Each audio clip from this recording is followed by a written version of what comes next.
Hello hello. आ रहा हूँ, बस हो ही गया। Open cast mining.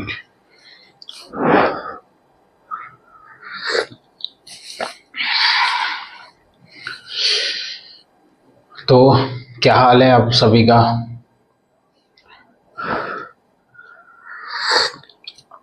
मैं पंकज केवट बैरमो बोकारो झारखंड से। तो आज की हमारी क्लास रहेगी diploma in mining second year की सिलेबस को कवर कर रहे थे, जिसमें कि हमने अभी तक ओपन कास्ट के बारे में देखा, classification of surface mining and method के बारे में देखा, factor affecting choice of open cast mining method के बारे में देखा। अब जो हमारा टॉपिक आएगा ओपन कास्ट वर्किंग में, वो advantage and disadvantage of open cast working. Okay, हमारा टॉपिक अब नोट डाउन कीजिए। Advantage and disadvantage of open cast working देखेंगे।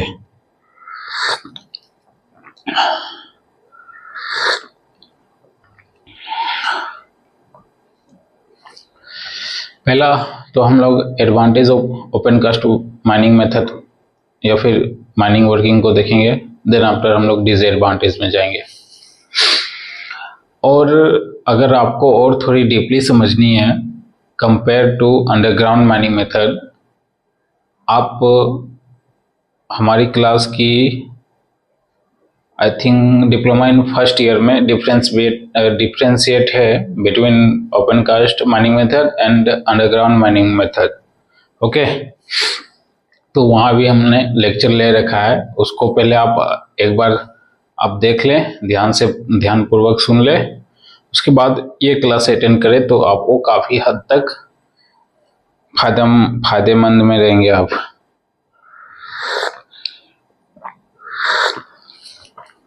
तो बेसिकली एडवांटेज में पहला एडवांटेज आप सोचिए क्या आना चाहिए ओपन कास्ट अगर माइनिंग करते हैं, तो पहला एडवांटेज क्या आना चाहिए?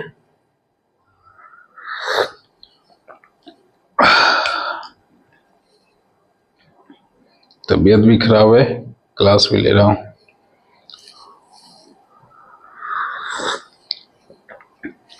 पहला एडवांटेज देखिए क्या आता है। ये सपोज दैट सरफेस से या फिर सरफेस स्ट्रक्चर मान लेते हैं, बिल्डिंग जो भी है, या फिर प्लेन मान लेते हैं, जंगल है। यहाँ भी एक प्लेन मान लेते हैं, सरफेस स्ट्रक्चर यानी कि जंगल है। ठीक है, आपने क्या करा कि हमें ओपन कास्ट की एडवांटेज निकालनी है कि ये एडवांटेज प्रॉफिट है या नहीं, या फिर ये प्रॉफिट है या नहीं। दोनों को हम कंपेयर कर रहे हैं किससे? एक अंडरग्राउंड से और ये एक ओपन कास्ट से। ठीक है, तो आप देखिए कि अगर आप अंडरग्राउंड किसी माइंस को चलाते हैं तो सबसे पहले आपको क्या करना होगा? पेपर वर्क यानी कि प्रोस्पेक्टिंग, एक्सप्लोरेशन सबका मतलब हो चुका है, ऐसा समझिए। ठीक, देन आप अब अभी आ रहे हैं वर्किंग में, मेथड ऑफ वर्किंग स्टार्ट कर रहे हैं, यानी कि डेवलपमेंट कर रहे हैं दोनों में। तो डेवलपमेंट का जो पहला स्टेज है वो क्या करना होगा, या फिर डेवलपमेंट का कार्य आप कैसे करेंगे?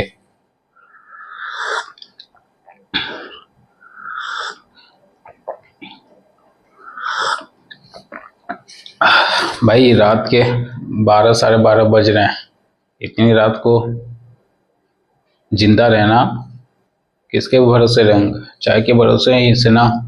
चाय तो बनती है इसलिए पी रहा हूँ, थोड़ा आप इंतजार कर लीजिए।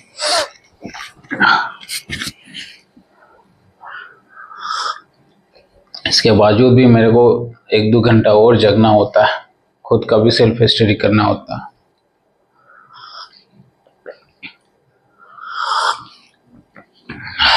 तो सबसे पहले अंडरग्राउंड में आएंगे तो हम लोग 2 इनलेट करेंगे, यानी कि 2 माउथ बनाएंगे, एक यहाँ और एक 10 मीटर के दूरी पे। नहीं, कितना मीटर की दूरी पे? 13.5 मीटर के डिस्टेंस पे दो आउटलेट की डिस्टेंस होनी चाहिए। हाँ, और आउटलेट से जो एमएमवी होगा, एमएमवी मेन मैकेनिकल वेंटिलेशन यानी कि पंखा, वो 10 मीटर के डिस्टेंस पे होना चाहिए। हाँ ठीक, ओके। एक बार मैं चेक कर ले रहा हूँ बोर्ड में दिख भी रही है या नहीं। बढ़िया। तो ये हमने आउटलेट बनाया, यानी कि आपका कोयले का फॉर्मेशन इसमें मान लेते हैं 60 मीटर डीप में, 60 मीटर डीप में। तो ये आउटलेट बनाते हुए हम लोग इंक्लाइन बनाया, इंक्लाइन से कोयले को टच किया, 60 मीटर यहाँ तक आया। या फिर सपोज दैट हम लोग शाफ्ट ही बना लेते हैं, शाफ्ट बना लेते हैं, shaft. Oh my God, light चली गई आधी रात को। यहाँ से शाफ्ट, उसके बाद हमारा क्या आया, कोयले का फॉर्मेशन। देन आफ्टर यहाँ कोयले का फॉर्मेशन स्टार्ट किया हम लोग बोर्ड एंड पिलर मेथड को यूज करते हुए, या फिर लॉन्ग वाल तो करेंगे नहीं, बोर्ड एंड पिलर ही ठीक। 60 मीटर के डिस्टेंस पे मेरा कोयले का फॉर्मेशन आया और हमने एक शाफ्ट लगाया और कोयले को एग्जैक्ट किया, ठीक है। इसमें कोयला तक पहुंचने के लिए ज़्यादा मेहनत नहीं करना पड़ा, बशर्ते एक शाफ्ट का फॉर्मेशन करना होता है। ए फ्रेम में इसका स्ट्रक्चर रहता और इसी में केज लगा रहता है। डबल केज है तो डबल केज, सिंगल केज है तो सिंगल केज, ठीक। इतना इसकी कॉस्टिंग आ गई। इसके बाद अगर आप और डीपली जाएंगे, यहाँ 200 मीटर 500 मीटर तक डीपली माइंस होता है, 300 मीटर तक 400 मीटर तक डीपली जाएंगे तो आपको वेंटिलेशन का प्रॉब्लम आएगा। तो वेंटिलेशन के लिए आपने सिस्टम्स बनाया, यानी कि एमएमवी लगाया। पहला आपको इसमें क्या लगा, शाफ्ट लगा। शाफ्ट के बाद वेंटिलेशन का प्रॉब्लम आने लगा, तो वेंटिलेशन सिस्टम आपने तैयार किया जिसमें पंखा ऑक्सिलरी या फिर एमएमवी होता है, ठीक। उसके बाद डीप जाएंगे, अंडरग्राउंड जा रहे हैं तो आपको तो यहाँ सपोर्ट चाहिए ना भाई। यहाँ इतना आपका स्टार्टा है या फिर ओबी का स्टार्टा है, उसका लोड कहाँ जाएगा, पिलर में जाएगा। पिलर के साथ साथ आपको सपोर्ट भी चाहिए, तो सपोर्ट में पैसा खर्चा हुआ, ठीक।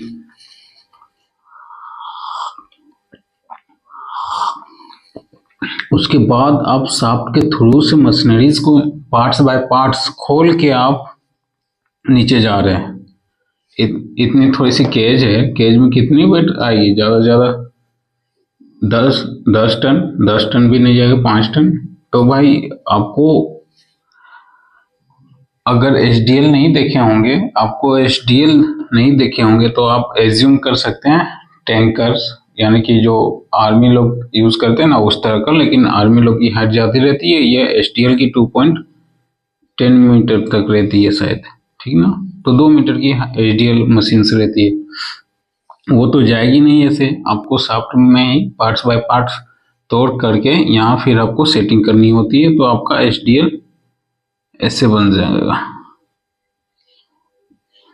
ऐसे, ठीक है। यहाँ बकेट और यहाँ से आपका बकेट निकला रहेगा।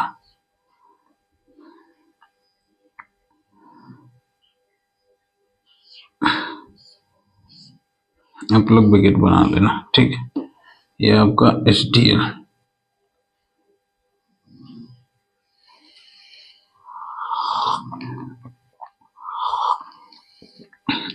तैयार हो गया, ब्लास्टिंग करा, ओके।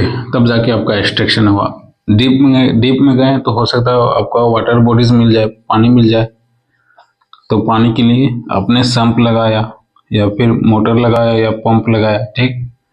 तो वाटर बॉडीज के लिए भी आपको खर्चा आ जाएगा, ठीक।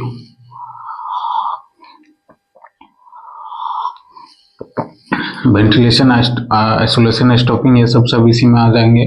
तो कुल मिला के इतने खर्चे और भी आएंगे जब अंडरग्राउंड मेथड में चलेंगे वर्किंग में, तब उसमें देखेंगे। अभी कैजुअलिटी में समझाने के लिए, ओके। अब आते हैं ओपन कास्ट में। ये आपका ओपन कास्ट, आपका कोयले का फॉर्मेशन कितना है, 60 मीटर तक।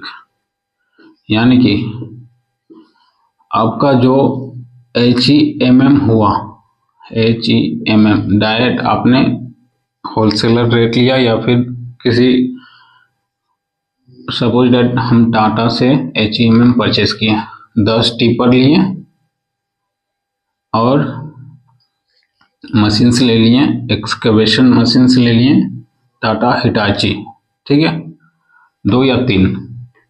तो जिस तरह मशीन रेडी है उस तरह यहाँ आके इंस्टॉल करने का आपको कोई टेंशन नहीं, एट इट इज।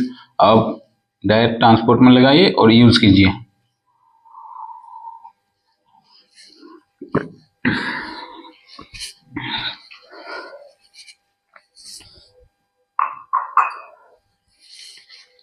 तो अब देखिए क्या होता है, यहाँ से डायरेक्ट आपने HEMM लगाया, यानी कि एक्सकवेशन या मशीन से लगाया। मशीन फॉर एग्जांपल आपने टाटा हिटाची का 580 लगा लिया।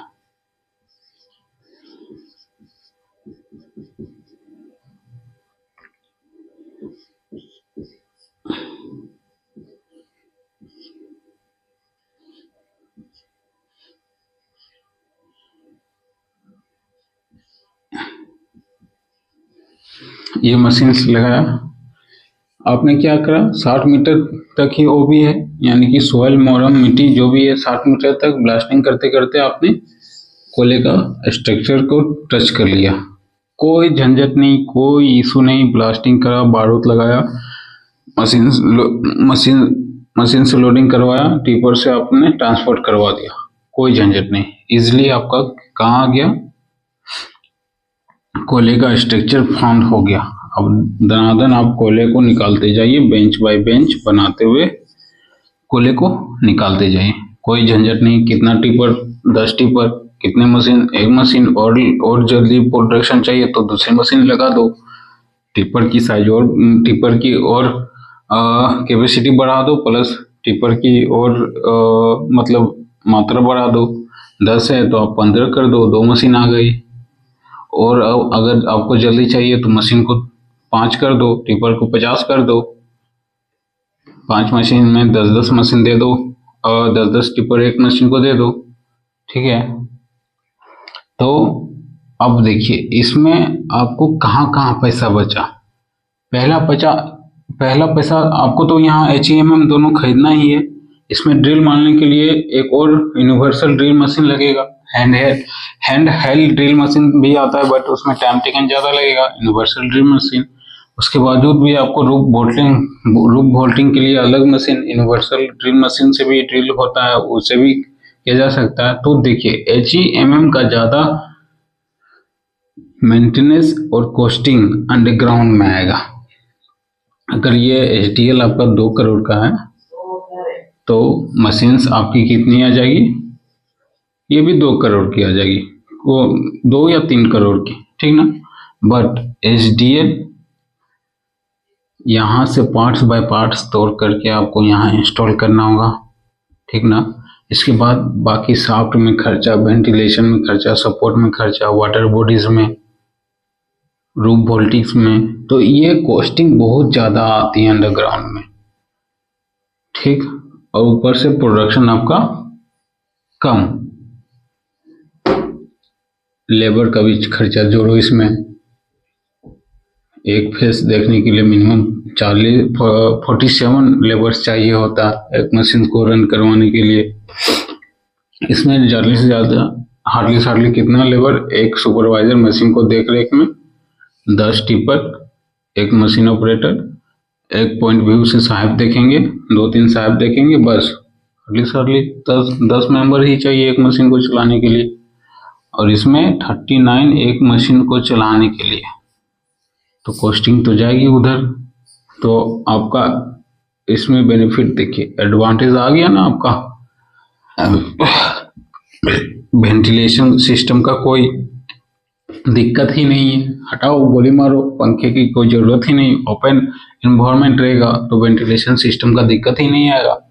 इसमें आपको गैसेस मिलने का चांसेस रहेगा, हार्मफुल गैसेस, कभी कभी मीथेन मिल गया तो ब्लास्टिंग, पूरा माइंस ही ब्लास्ट कर गया, जान और माल दोनों की हानि हो गई। पर इसमें ओपन इन्वायरमेंट है तो गैसेस का दिक्कत ही नहीं।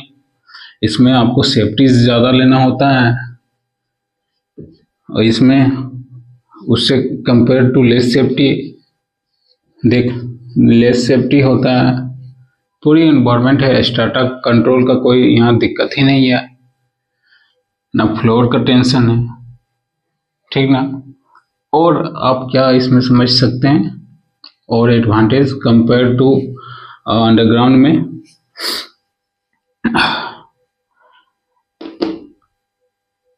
इसमें प्रोडक्शन ज़्यादा होता है, more production according to underground, low costing, ये भी तो एडवांटेज हो गया ना, लो कॉस्टिंग आती है मशीन की, मशीनरीज की, इसमें हाई कॉस्टिंग आएगी आपकी। तो कुल मिला के इस तरह के आपको advantage open cast mining method में देखने को मिलेंगे। तो धीरे धीरे हम लोग सेंटेंस बना के या फिर नोट्स बनाते हुए चलते हैं।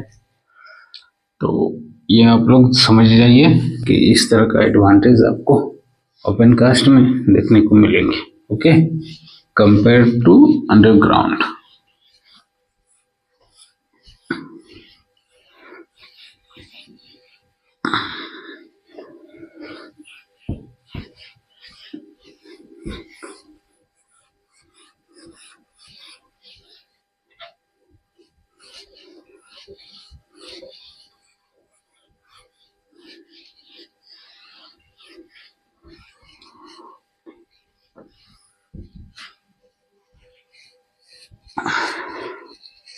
मैं एक बार वीडियो देख लेता हूँ क्योंकि लाइट नहीं है, प्लस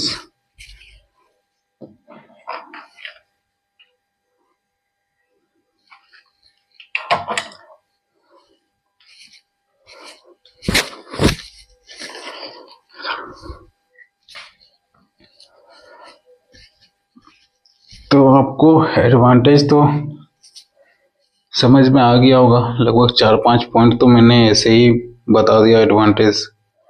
और अगर आप एज्यूम करना चाहते हैं एडवांटेज तो आप चले जाइए माइंस में, ओपन कास्ट माइंस दूर से ही दिखता, कोई ज़रूरत नहीं किसी की परमिशन लेने के लिए। झरिया कोलफील्ड, धनबाद कोलफील्ड, धनबाद में तो ऐसा माइंस है कि चारों तरफ माइंस है, बीच में रोड है, आपको नेचुरल पहाड़ दिख जाएगी धनबाद में। जब तक कोई भी चीज़ अपनी आंखों से देखोगे नहीं तो उसके बारे में आप लिख नहीं पाओगे। तो कोई भी चीज़ अपनी आंखों से पहले देखो, समझो, परखो, उसके बाद लिखो।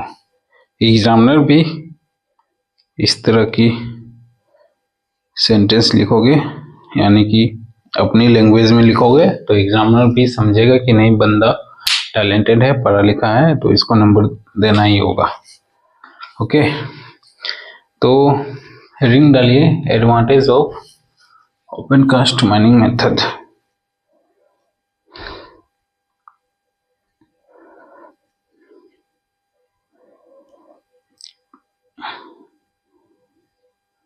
Advantage of open cast mining method,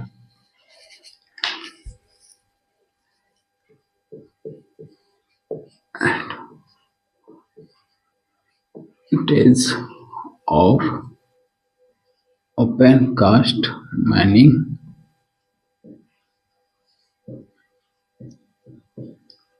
method।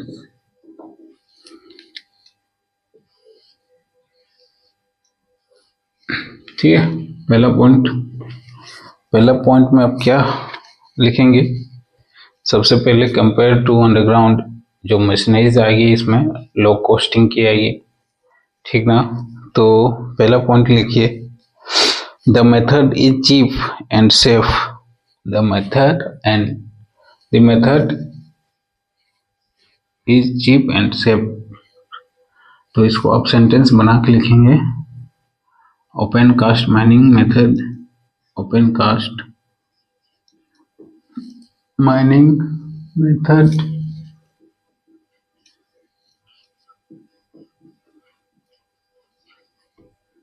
is cheap and safe compared to underground, compare to UG mines या फिर यूजी माइनिंग, अंडरग्राउंड माइनिंग्स। आप लोग पूरी लिखिएगा, मैं ऐसे ही लिख दे रहा हूँ क्योंकि बहुत मेहनत लगती है लिखने में, ठीक ना।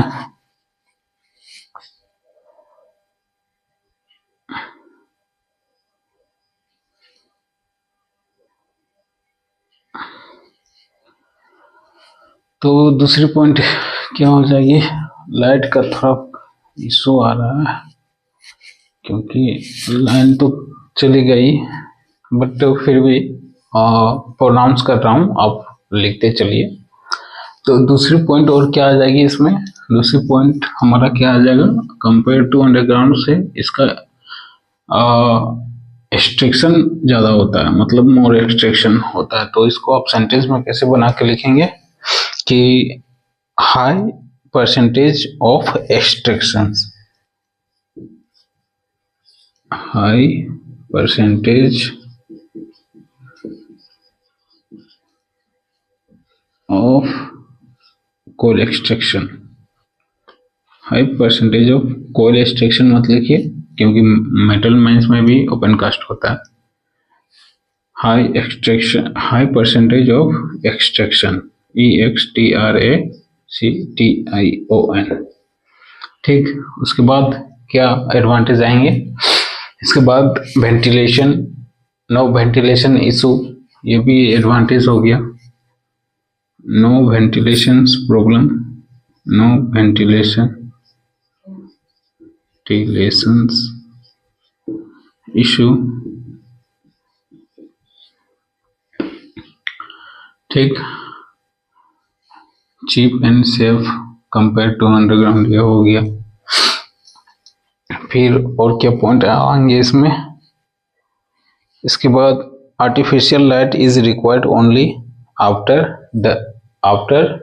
नाइट, नहीं after day, okay. Artificial light is required only night shift, artificial light require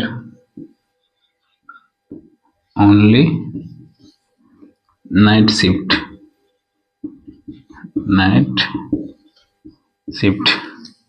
underground आप बिलो दी अर्थ जाएंगे तो चारों तरफ तो अंधेरा ही रहता है, तो वहां तो आपको कंटिन्यू 24 घंटा लाइटिंग की पावर देनी होती है, यानी कि पूरी की पूरी लाइट की व्यवस्था की जाती है अंडरग्राउंड में, स्पेशली ट्रैवलिंग रोडवेज में, वर्किंग प्लेस में एंड रेस्ट शेल्टर में जहाँ लोगों की ज़्यादा इकट्ठा होती है या फिर जहाँ प्लानिंग किया जाता है, वहाँ भी ऑलमोस्ट ऐसे जगह पे लाइटिंग की व्यवस्था अंडरग्राउंड के कंडीशन में होनी ही चाहिए, ओके। बट ओपन कास्ट अगर आप वर्किंग मेथड में आते हैं तो आपको दिन में तो लाइट की व्यवस्था ना के बराबर चाहिए ही चाहिए, मतलब लाइटिंग की बात कर रहे हैं यहाँ पे, प्रॉपर पावर की बात नहीं कर रहे हैं, ठीक ना। पावर तो चाहिए ही, माइंस में हो सकता है आपके माइंस ओपन कास्ट हो, उसमें पानी हो तो आप पानी को सम्प के थ्रू से हटाएंगे, मोटर के थ्रू से, तो आपको पावर ही चाहिए उसके। बट लाइटिंग की बात कर रहे हैं यहाँ, लाइट उजाला बल्ब, ठीक है। तो ओपन कास्ट दिन के समय में तो एज ए नेचुरल लाइट होती है हमारे पास सन, बस रात में व्यवस्था चाहिए लाइटिंग की। हाँ, इसमें एक पॉइंट बहुत सेंसिटिव पॉइंट है, काफ़ी अच्छी पॉइंट है कि अंडरग्राउंड के कंपेयर में एक्सीडेंट का खतरा इसमें बहुत कम रहता है। अंडरग्राउंड के कंडीशन में एक्सीडेंट का खतरा ओपन कास्ट में बहुत कम रहता है। बोलेंगे कैसे सर? तो अंडरग्राउंड की कंडीशन में आपका डेंजरस कहाँ कहाँ आ जाएंगे? एक रूफ से आ जाएंगे, ठीक है। उसके बाद एक्सप्लोजन का खतरा ज़्यादा आएगा, गैसेस फाउंड का फॉर्मेशन ज़्यादा आएगा, इंडोनेशन का प्रॉब्लम्स ज़्यादा आ जाएगा, वेंटिलेशन का प्रॉब्लम्स ज़्यादा आ जाएगा। वेंटिलेशन तो गैसेस में ही आ गया, इसको हटाइए। फिर ट्रैवलिंग रोडवे तो ठीक है, बट हॉलेज रोडवेज का भी खतरा, अगर कि सही प्रकार से घंटी सुनाई नहीं दी या फिर गलती से 2 घंटी के जगह 3 घंटी लगा दी तो उसमें आपको एक्सीडेंट होने का चांसेस ज़्यादा रहता है। इसके बाद बहुत सारे ऐसे वर्ड्स, बहुत सारे ऐसे थिंग्स हैं जो कि एक्सीडेंट का खतरा अंडरग्राउंड में ज़्यादा होता है बट ओपन कास्ट में कम रहता है। ओपन कास्ट में क्या क्या ज़्यादातर खतरा आएंगे? बेंच का फॉर्मेशन अगर आपने सही से किया तो एकदम ना के बराबर एक्सीडेंट होगा।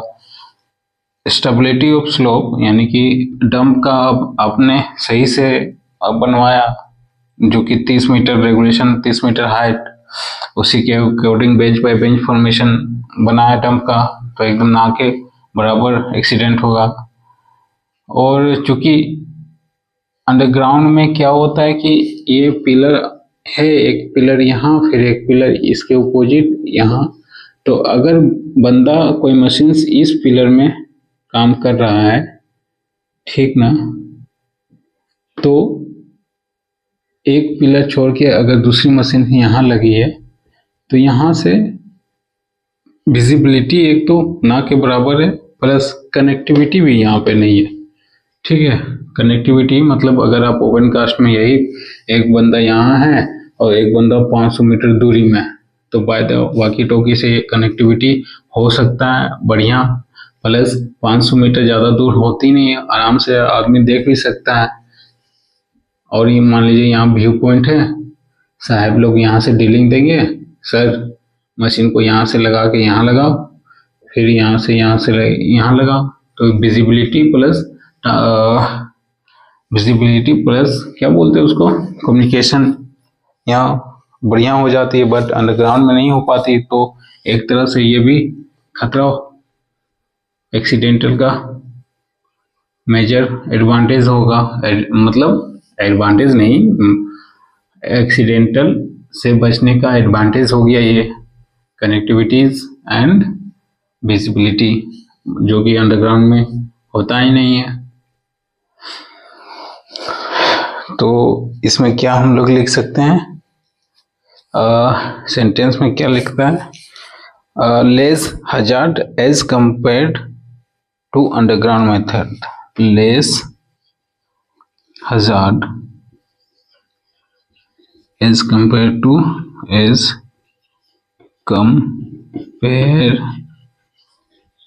to underground mining method। दरअसल हमारी मोबाइल की बैटरी भी लो है, तो मेरे को बार बार देखना होता है कि रिकॉर्डिंग हो पा रही है या नहीं, ठीक है। ब्राइटनेस तो बढ़ सकता नहीं, अभी छेड़छाड़ करूंगा तो दिक्कत हो जाएगी कि वीडियो पॉज हो जाएगा या फिर ख़त्म हो जाएगा, ठीक है। तो ये हमारा कितना पॉइंट, 4-5 पॉइंट हुआ। इसके बाद डिप्लॉय 6M2, हाँ, इसमें आजकल आप देख रहे होंगे कि महिलाओं का भी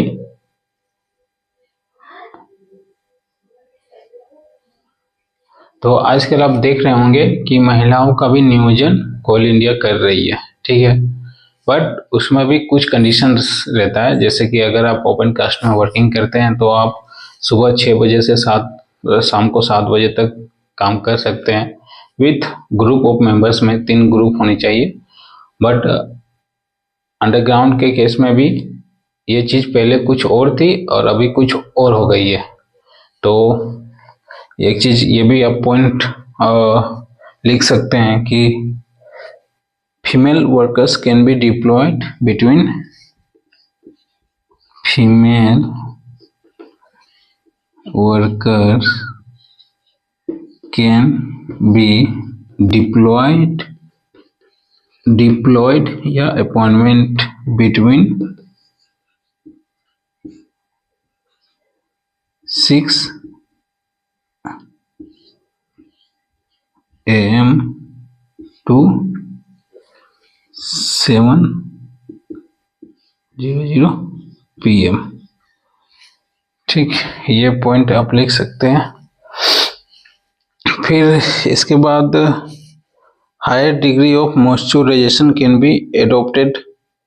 ठीक, ओके। उसके बाद least cost of production per ton as compare to underground minerals. Open cast mining method is cheap and safe compare to underground mining.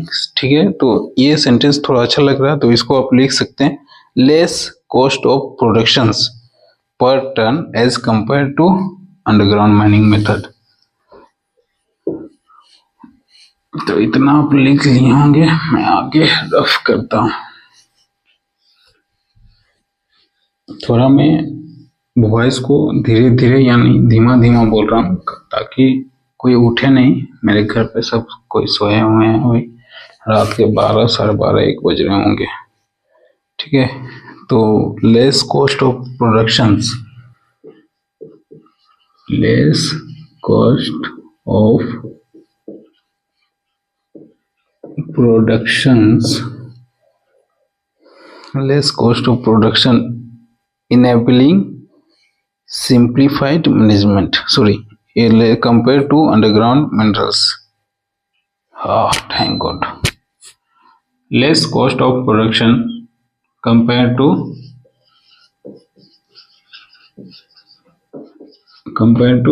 underground mining method. अब ये ऐसा क्यों कह रहा है कि अंडरग्राउंड का कोयला और ओपन कास्ट का कोयला दोनों में महंगा अंडरग्राउंड का होता है। तो अंडरग्राउंड का कोयला इसलिए महंगा होता है, ये आपने यहाँ से कोयले को एक्सट्रैक्शन किया 60 मीटर के नीचे, वेंटिलेशन, सारे मशीन्स, ये सब बताया मैंने अभी जस्ट। तो उससे आप कंपेयर कीजिए कि देखिए यहाँ आपको शाफ्ट लगाते लगाते आपकी कॉस्टिंग क्या आ जाएगी, 1 टन का यहाँ पे इसको बाहर निकालते निकालते मान लीजिए 500 रुपये पर टन आ गया। क्यों 500 रुपये पर टन की कॉस्टिंग क्यों आई? क्योंकि भाई इस कोयले को निकालने के लिए हमको एक तो 39 लेबर्स का जरूरत पड़ा, वेंटिलेशन का जरूरत पड़ा, फिर एक्सपोर्टेशन ट्रांसपोर्टेशन के लिए आपको हॉलेज सिस्टम स्पेशल बैठवाना पड़ा, फिर लाइटिंग की व्यवस्था करनी पड़ी, फिर उसके बाद रूफ होल्डिंग यानी कि स्ट्राटा कंट्रोल करना पड़ा। उसके बावजूद भी बहुत सारे ऐसे मेंटेनेंस आपको करने होते हैं। तो ये सारे मिला के आप देखो महंगा पड़ेगा कि नहीं पड़ेगा। ओपन कास्ट में क्या करा भाई, 60 मीटर का वो भी हटाया, मशीन लगाया, ब्लास्टिंग किया, बस एक्सट्रैक्शन कर लिया। तो ये काहे कि महंगा आएगी। तो इसलिए ये सेंटेंस लिखा है, less cost of production compare to underground mining method. क्या है? Less cost of production per ton as compare to, less cost of production यहाँ पे per tons as compare to underground mining method. ठीक है, mobile का battery down है यार, थोड़ी सी भी लाइटिंग अच्छी नहीं आ रही है। आप लोग ब्राइटनेस बना के देखिएगा, बढ़ा के देखिएगा। हमारी तो 1 मिनट मैं कोशिश करता हूँ लाइटिंग बढ़ाने का, थोड़ा और बढ़ जा और बढ़ जा और बढ़ जा। एक्चुअली बैटरी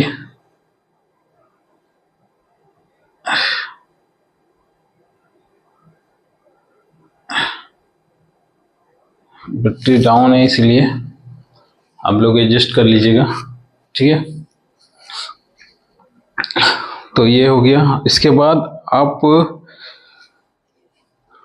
एक advantage, no problems of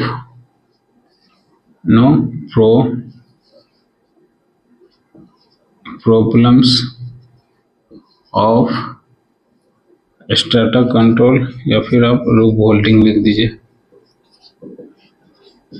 loop वोल्टिंग्स, ठीक ना।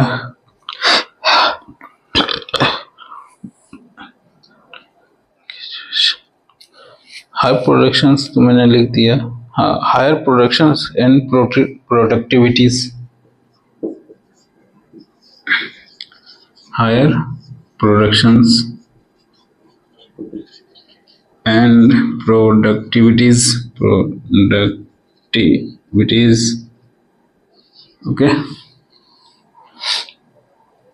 ये माना कि अगर अंडरग्राउंड में आप सांप के थ्रू से कोयले का एक्सट्रैक्शन करते हैं तो आपको डेवलपमेंट पीरियड से ही आपको कोयले का एक्सट्रैक्शन मिल जाएगा, ठीक ना। ओके, स्टार्टिंग में कोयले का एक्सट्रैक्शन कौन पहले देगा? अंडरग्राउंड। बट ओपन कास्ट में 60 मीटर के बाद, यानी कि ओबी हटाने के बाद आपका कोयले का फॉर्मेशन ही फॉर्मेशन रहता है, तो प्रोडक्शन ज़्यादा कैपेसिटी किन की होती है? ओपन कास्ट की। लेकिन जल्दी कौन देता है कोयले का प्रोडक्शंस? अंडरग्राउंड। ये चीज नोटिस कीजिएगा, ठीक है।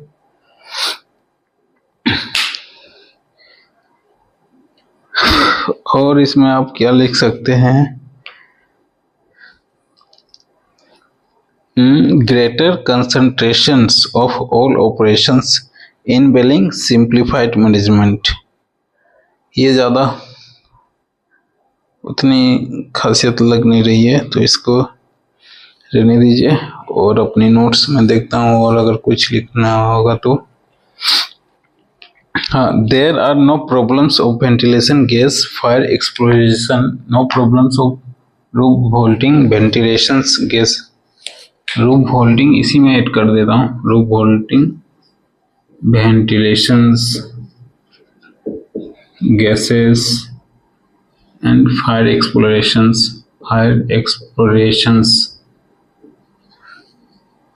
no problems, there are no problems of roof holding ventilation gases and fire explorations and roof hole